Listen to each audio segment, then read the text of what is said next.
Did you know that Soul Train, the groundbreaking show that transformed American television, came crashing down because of one unforgettable, scandalous moment? This jaw-dropping incident didn't just shock viewers, it marked the end of an iconic era that had defined music, dance, and culture for decades. What happened on that fateful day was so explosive that it unraveled hidden tensions, sparked cultural clashes, and led to a fallout no one saw coming. Stick with us as we dive deep into the dramatic story of the performance that changed everything for Soul Train. Trust me, you won't believe what happened next. Let's start at the beginning. Soul Train wasn't just a TV show, it was a revolution. When it hit the airwaves in 1971, it burst onto the scene like a bolt of lightning, illuminating a world desperate for something fresh, bold, and real. Picture this: America in the 1970s, a nation wrestling with racial divides, social unrest, and a hunger for change. Into that chaos stepped Soul Train, a beacon of joy, freedom, and unapologetic celebration. It wasn't just about music, it was a lifeline for the African American community, a place where their voices, their rhythms, and their spirit could shine at a time when mainstream media barely gave them a glance. Every episode was like a party you never wanted to leave.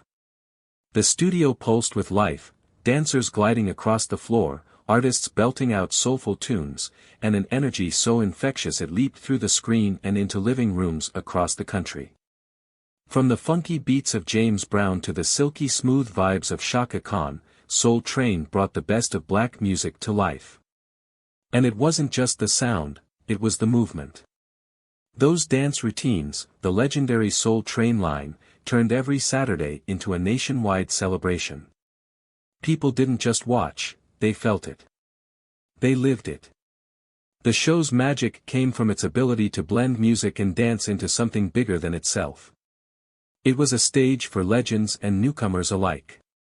The Jackson 5, Marvin Gaye, Aretha Franklin, they all graced that iconic platform, turning rusty old songs into electrifying performances that left audiences speechless. But it wasn't just about the stars. Soul Train gave everyday people a shot at the spotlight. The dancers weren't professionals, they were regular folks with a passion for moving to the beat, and that raw, real energy made the show unstoppable. For the African American community, Soul Train was a mirror reflecting their beauty, their resilience, and their creativity. At a time when TV was dominated by white faces and watered-down stories, this show said, "We're here, and we're proud." It broke barriers without preaching, simply by existing, by celebrating, by refusing to be ignored. And it didn't stop there. Soul Train launched careers, set trends, and built bridges. Artists who started as unknowns walked off that stage as household names, their music crossing over to audiences who'd never heard anything like it before. The Soul Train line was the heart of it all. Picture 2 rows of dancers, clapping and cheering, as one by one, people strutted down the middle, showing off their wildest moves. It was chaos and harmony all at once, a perfect snapshot of individuality and unity. Kids across America copied those steps in their backyards, at school dances, anywhere they could. It wasn't just a segment, it was a movement, a symbol of freedom and connection that turned Soul Train into a cultural juggernaut. Behind the scenes, though, it wasn't all smooth sailing. Don Cornelius, the man who dreamed up this masterpiece, was the glue holding it together. With his deep voice and cool demeanor, he wasn't just a host, he was the soul of Soul Train. He saw what the world was missing and built a platform to fill that gap. But running a show like this in a cutthroat industry took its toll. Networks pushed back, budgets tightened, and the pressure to keep evolving never let up. Still, Don and his team fought to keep the dream alive, episode after episode, year after year. For decades, Soul Train thrived. It weathered disco fever, the rise of MTV, and the shifting tides of music. Through the 80s and into the 90s, it adapted, sometimes awkwardly, but always with that same fire. Hip-hop started creeping in, bringing a new edge to the stage. Artists like LL Cool J and MC Hammer shared the spotlight with soul veterans, proving Soul Train could still hang with the times. But beneath the glitz and the grooves, cracks were forming. The world was changing faster than the show could keep up, and what happened next would bring it all crashing down. It was 1997, deep into the show's later years, when the moment arrived, the performance that would go down in infamy. The episode started like any other. The lights flashed, the crowd roared, and Don Cornelius welcomed everyone with his signature charm. That night's lineup included a rising hip-hop act, a group known for pushing boundaries with their raw lyrics and provocative style. They weren't the usual Soul Train fare, but the producers wanted to prove the show could still ride the wave of the new generation. What unfolded, though, was beyond anything they'd planned. The group took the stage, decked out in baggy clothes and dripping with attitude. The beat dropped, hard, gritty, nothing like the smooth R&B of Soul Train's golden days. The dancers kicked into gear, matching the aggressive rhythm with moves that felt more like a street battle than a celebration.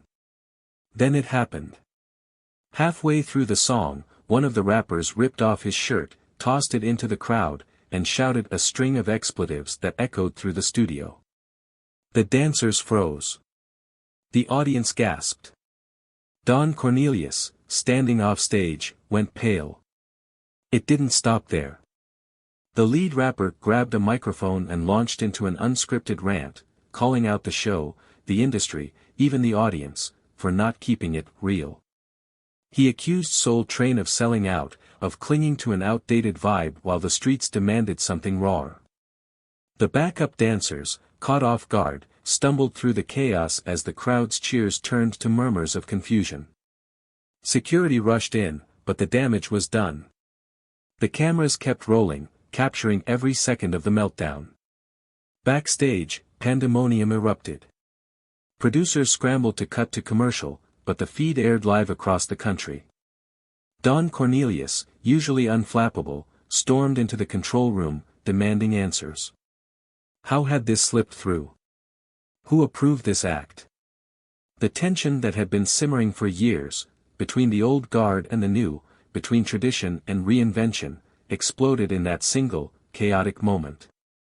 For a show built on unity and joy, this was a gut punch. The fallout was immediate. Viewers flooded the network with complaints. Some were outraged by the language and disrespect, others felt betrayed that Soul Train had lost its soul. Critics pounced, calling it a desperate grab for relevance that backfired spectacularly. Ratings, already slipping as younger audiences drifted to flashier shows, took a nosedive. Advertisers pulled out, whispering that the brand was tainted.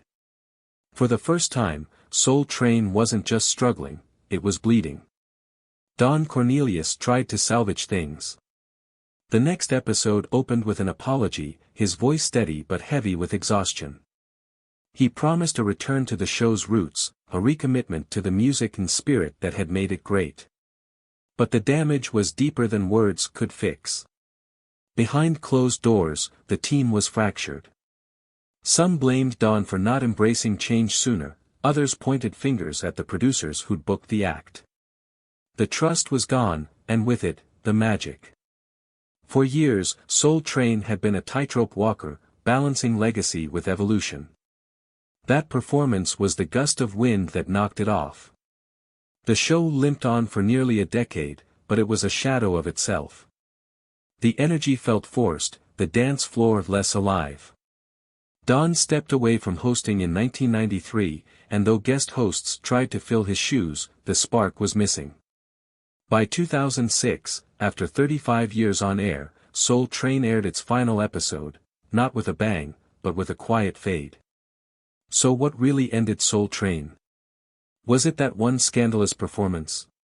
Not entirely. The truth is messier.